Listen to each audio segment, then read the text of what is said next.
In the summer of 2017, I was a treating emergency physician involved in the care of 2 Inuit children from Nunavik in northern Quebec who were transferred to the Montreal Children's Hospital by Évacuation Aéromédicale du Québec, or EVAC, the provincially run medical evacuation airlift service.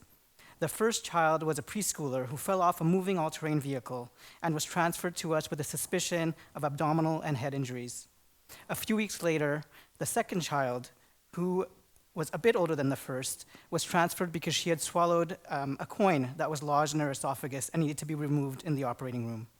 It wasn't so much the clinical presentation of these children that stood out to me, but rather the fact that they were both sent all alone without a loved one's hand to hold.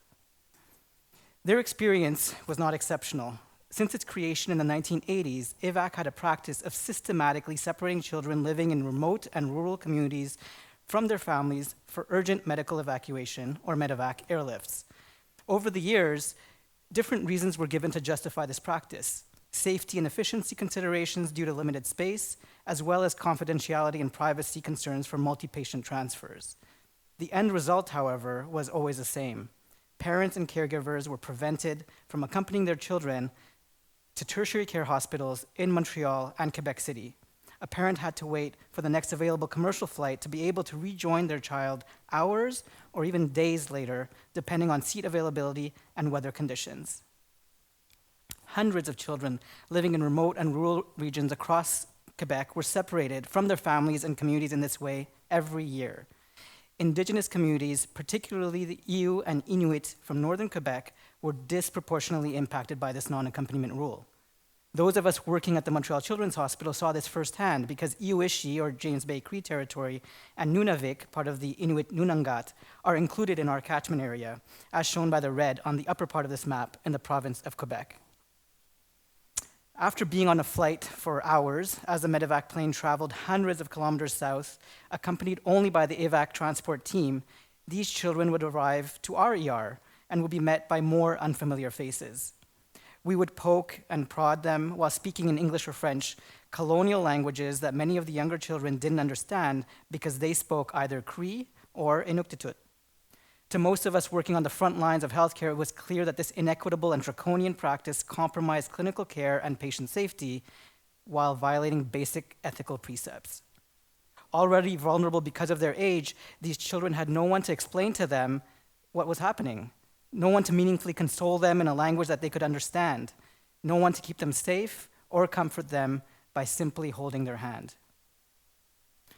A prime directive in healthcare is derived from the Latin maxim primum non nocere, often adapted as above all, do no harm. As a pediatrician working in a medical system that condoned this family separation, wasn't I complicit in the trauma this caused?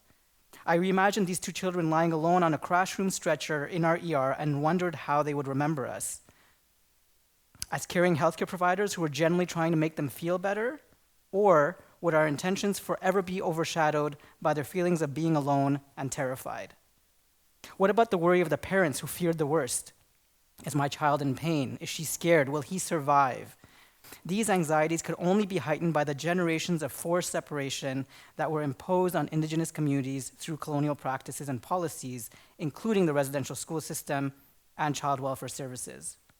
As a racialized settler physician who had been engaged with Indigenous solidarity work for years, why hadn't I properly considered the scope of this intergenerational trauma sooner? After all, the consequences of such violent histories reverberate for generations and influence health outcomes in the present day. Days after the child in the all-terrain vehicle accident had been transferred to us, a colleague got in touch to ask how the child ended up doing. When I brought up the fact that it was infuriating that a young child could still be transferred hundreds of kilometers away from home without a caregiver in 2018, his email reply was succinct but disarmingly accurate. The root cause, unfortunately, is systemic racism. His observation reinforced my evolving assessment of why this situation persisted. Over the course of my residency training and then working as a pediatric emergency physician for close to a decade, I had personally cared for dozens of children who were transferred alone, and almost all were Iu or Inuit communities Iu or Inuit communities in northern Quebec. At the Montreal Children's Hospital alone, hundreds of children had been impacted over the years, and the practice had become normalized for us over time. It had always been upsetting to see children sent alone, but for some reason, the experience with those 2 children from the summer of 2017 haunted me. For the first time, it forced me to question the normalization of the practice. Inflicting emotional and psychological trauma on children should never be normal. My colleague's words stayed with me for a while. If he correctly identified the root cause for the non-accompaniment rule, then the next questions for me were, how can kids counter systemic racism? What voice do Indigenous children have? After all, they're often considered to be voiceless. These reflections brought me back to something Arundhati Roy, an award-winning author and activist based in India, had said in a lecture in 2004.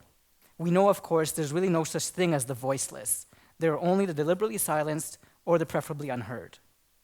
As it turns out, when we started looking into this issue in the fall of 2017, we found out that previous attempts to put an end to the non-accompaniment rule, including a petition signed by hundreds of people from different Inuit communities in Nunavik from as long ago as the early 1990s, were indeed simply ignored or rejected.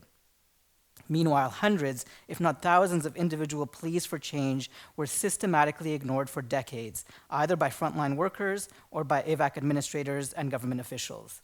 Every single one of those rejections was a missed opportunity to right a historical wrong. Outside of my clinical work, I've been part of grassroots collectives and coalitions organizing for social justice. Early on, especially through formative experiences as part of the now defunct Indigenous Peoples Solidarity Movement in Tiohtià:ke or Montreal, I learned that harmful government practices and policies can be changed or eliminated. Some more easily than others, of course, but change is possible. When human suffering is produced by government actions or inaction, confronting them is imperative. For some reason, I had failed to recognize that the non-accompaniment rule was an ongoing injustice that went beyond a simple medevac practice. Like most other injustices, it was rooted in political, economic, and social oppression. Ending the practice would require digging to the roots of the problem, which meant addressing what the World Health Organization has long recognized as the structural determinants of health. In this case, that includes the systemic anti-Indigenous racism and colonialism that inform the historical, socioeconomic, and political context in settler colonial states like Canada. Prior to launching the campaign, it was important for us, almost all of whom were not Indigenous, to make sure that we didn't repeat errors of the past by speaking for or on behalf of Indigenous peoples. A senior pediatric colleague who had herself spent most of her medical career providing care to Inuits in Nunavik later shared with me the words of the late Inuk elder Elashuk Payungi, who had conveyed this idea quite clearly. We Inuit know that we have to work with you, Halunat, for a long time still, and we agree with that. Halunat means white person or non-Inuit. But, she said, if you wish for that relationship to work, to be fruitful, you will have to listen to us. And so when we launched the A Hand to Hold campaign on January 24, 2018, those of us who had been actively involved in laying the groundwork for it made sure that our core demands to put an end to the practice of children being transferred alone across the province and to institute a child and family-centered policy for all medevac airlifts in Quebec centered the lived experiences and perspectives of Indigenous children and families from northern Quebec, particularly those from EU and Inuit communities. Despite making headlines across the province and the country, and despite the significant public outcry denouncing the non-accompaniment rule in the days that followed the launch of the campaign, the government's initial response was to refuse to commit to any meaningful change. The courage, dignity, and resilience of the families who spoke out in the following weeks and months were instrumental in providing the very real and often deeply moving testimony of how this practice tangibly impacted these children. Their interventions infused the Hand to Hold campaign with urgency and humanity that played a critical role in its eventual victory in the summer and fall of 2018. In May 2018, an opinion piece published in The Guardian brought the Hand to Hold campaign to a global audience. We exposed how the persistence of AVAC's non-accompaniment rule was a contemporary example in a long-standing history of systemic anti-Indigenous racism and medical colonialism. Barely a month later, AVAC released its first ever family and child center policy supporting caregiver accompaniment. A few days after that, an Inuk child became the first to be accompanied by his mother for care after being transferred to the Montreal Children's Hospital following a bike injury. We had entered a new era where these children and families were treated with the respect they deserve. In the months that followed, the new policy was fully implemented. Aside for very few exceptions, to this day, all children across Quebec, not just Ewe or Inuit children, are systematically sent with a parent or caregiver. While the Hand to Hold campaign was ultimately successful, it was a Pyrrhic victory because of the unsettling truths it revealed about how colonial governments deal with Indigenous children and their communities. The disrespectful and harmful ways in which the provincial government often responded throughout the campaign highlighted variations of what Mi'kmaq legal scholar Pamela Palmater has called deny, deflect, defer tactics that colonial governments use to deal with Indigenous communities. Such an approach is marked by a lack of transparency, bad faith, and broken promises. Indeed, dissecting the provincial government's response to long-standing calls to end the non-accompaniment practice allows us to understand how colonialism and a systemic anti-Indigenous racism operate at a societal level. It also leaves us with a fundamental question. If governments can't treat Indigenous children equitably and with dignity when it comes to healthcare, how will they redress the injustices imposed on Indigenous communities more broadly? One of the most compelling examples of the government's troubling response to the campaign were comments made by Gaétan Barrette, the provincial health minister at the time, that made headlines across the country, as highlighted by a news report that aired on CBC's The National on June 21st, 2018, National Indigenous Peoples Day. A rule that prevented sick children from traveling with their parents aboard medevac flights has been widely criticized in Quebec. After recent pushback, the government yielded and promised to let parents on board. At a community event at this mosque, the health minister was asked why that hasn't happened yet. CBC obtained a recording of his response, where he guaranteed someone intoxicated will be kicked off of a flight in the next 6 months. Where someone will not be not allowed to get on the plane. Why? Because no one agitated, drunk, under whatever influence would get on the plane. Any cost. That will not happen. And that happens all the time. Those words led to a chorus of condemnation. To have comments like that by a minister is totally appalling and unacceptable. We're going to demand that the minister resign from his position. The head of an organization that represents Inuit in Quebec's north says he needs to apologize, and I don't think that will be enough. He needs to go. The trust is gone. Barrette backpedaled today, at first saying that people wrongly assumed he'd been talking about Indigenous people when he meant it more generally. Then, later, he offered this as an apology. I can understand the sensitivity of that and the reaction, and I apologize for that. I'm quite sorry about that, but at the end of the day, can we move on? The Premier is standing in solidarity with his health minister as a provincial election looms. I think he's sorry that his words have been interpreted that way. I suggest that we leave it there. Barrette did call the mayor of Kuujjuaq to apologize. The mayor says he does not accept the apology. He's demanding that the minister resign immediately. Jayla Bernstein, CBC News, Montreal. I share this video for a few reasons. First of all, for those of you who may not know, Gaétan Barrette was not only the health minister at the time, but he is also a physician, a radiologist in fact, and who was also previously the president of the province's powerful medical specialist federation. What kind of messages are being sent to the entire healthcare system when someone with his power makes such comments that perpetuate anti-Indigenous stereotypes? Second of all, despite the many calls for his resignation, mostly coming from Indigenous leaders and communities themselves, he basically made his comments in complete impunity because he went on to not only complete his term as health minister, but he was even re-elected during the following provincial elections in October of that year. Finally, in the news report, we hear that he responds to a journalist's question by saying, "At the end of the day, can we move on?" Now, this isn't about picking on Barrette or any one individual, because the reality is that I've heard supervisors say the exact same thing when I was a medical student and a pediatric resident, and I've heard colleagues say this since I've become a staff physician. This kind of sentiment is unfortunately ingrained in medical culture. And yet, the reality is that we can't just move on at the end of the day because of the ongoing impacts of colonization and genocide, whether historic or in the present day, including in healthcare through medical colonialism. The campaign effectively exposed how the medical establishment and the healthcare system more broadly do not operate in a vacuum. They shape and are shaped by the societal structures within which they exist. Inequalities in healthcare follow the fault lines of societal injustices. In my book, Fighting for a Hand to Hold, Confronting Medical Colonialism Against Indigenous Children in Canada, I've drawn on the work of Indigenous and non-Indigenous scholars, educators, and activists to propose a working definition of medical colonialism as a culture or ideology rooted in systemic anti-Indigenous racism that uses medical practices and policies to establish, maintain, and/or advance a genocidal colonial project.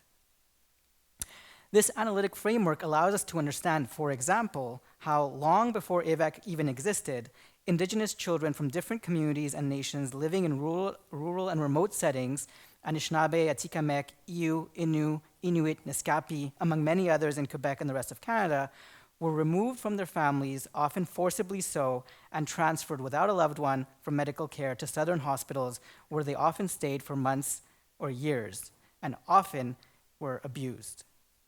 In some cases, these children never returned home, either because they were put into foster care or adoptive families, or because they died. Many of these families are still searching for their loved ones, who were disappeared not only into, but by the healthcare system.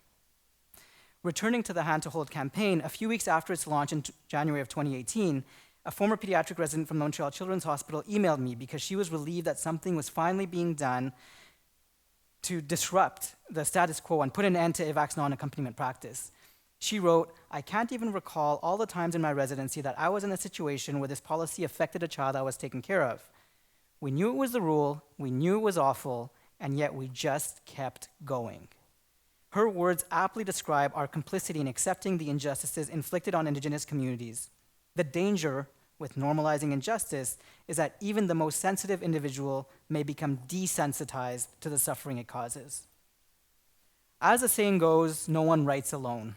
And so, relying on the work of many people and with the support of and invaluable contributions by Cindy Blackstock, member of the Gitxsan First Nation and executive director of the First Nations Child and Family Caring Society, who is also a tireless advocate for Indigenous children, and Ellen Gabriel, Kanyankahaga from the community of Kanesatake, who has been involved in Indigenous solidarity, environmental justice, and human rights activism for decades. I wrote my book in the summer of 2019 to expose and confront Canadian medical colonialism. The book was meant to make a modest contribution to ensure that we no longer just keep going. And yet, just a few days after the book was published in September of 2020, it became clear that the healthcare system in Quebec and Canada had done precisely that, just kept going. Because on September 28th, 2020, the devastating news of Joyce Echaquan's death made headlines across the province, country, and even the rest of the world after she sent a call for help to her family via Facebook Live because she was distressed about the treatment she was receiving at the hospital in Joliette, where she had presented a few days earlier with severe abdominal pain. Instead of being treated with the respect and dignity she deserved, Echaquan, a 37-year-old mother of 7 children from the Atikamekw community of Manawan, received disdainful slurs and taunts based on degrading stereotypes of Indigenous women from 2 of the hospital staff moments before her death. Her treatment exposed the racist and sexist violence Indigenous women face all too often in the Canadian healthcare system. Barely a few weeks following her death, her family, her community of Manawan, and the Atikamekw Nation generously gifted us with Joyce's Principle, which provides a blueprint to end systemic racism in clinical care and decolonize healthcare education in Quebec, Canada, and beyond. Joyce's Principle aims to guarantee to all Indigenous people the right of equitable access without any discrimination to all social and health services, as well as the right to enjoy the best possible physical, mental, and emotional and spiritual health. And it requires the recognition and respect of Indigenous people's traditional and living knowledge in all aspects of health. The provincial government in Quebec, which refuses to acknowledge that systemic anti-Indigenous racism even exists in the province, still hasn't adopted Joyce's Principle. However, health science faculties, hospitals, healthcare unions, professional regulatory bodies, and universities, among others, have taken a tangible step to confront medical colonialism by adopting Joyce's Principle to honor Joyce Echaquan's memory. Similar to how the Hand to Hold campaign improved the situation for all children who were impacted by the non-accompaniment rule across the province, whether Indigenous or not, implementing Joyce's principle is not only a way to confront medical colonialism, but also allows for foundational shifts in medical culture that have the potential to ensure dignified and respectful services for everyone needing healthcare. At the end of the day, such decolonization work should be in everyone's best interests. I will end with an important lesson that I learned from the Hand to Hold campaign.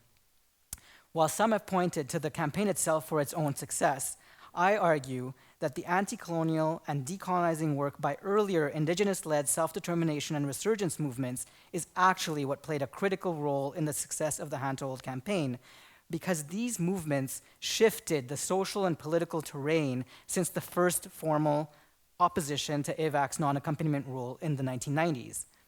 By exposing the inhumanity and injustices that stem from colonialism, these grassroots resurgence initiatives made it easier for everyone to understand in 2018 how Indigenous children in northern Quebec were disproportionately impacted by a systematic practice of forced family separation.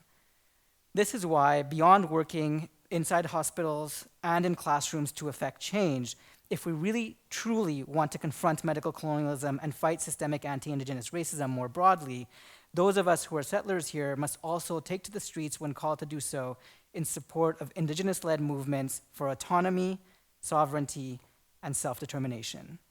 Thank you very much.